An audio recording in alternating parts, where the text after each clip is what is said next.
বিনোদ, এই যে কিছুমানে ইফালে সিফালে ৰাস্তা লাগে, হস্পিটেল লাগে, স্কুল লাগে, ফাটা ঢোল বজাই ফুৰে, ইহঁতে চৰকাৰৰ মাষ্টাৰ প্লেনটো বুজা নাই। Master plan?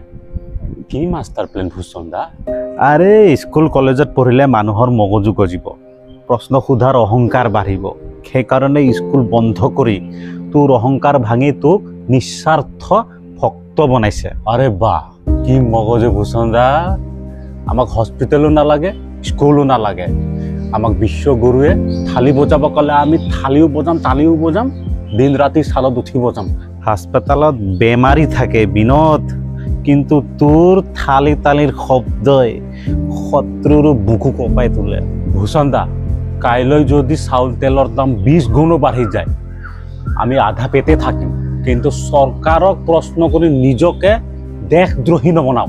মনত ৰাখিবি বিনোদ, যেতিয়া শাসনক প্ৰশ্ন কৰাটো পাপ হৈ পৰে, তেতিয়া শোষিত হোৱাটোৱে দেশ প্ৰেম বুলি কোৱা হয়।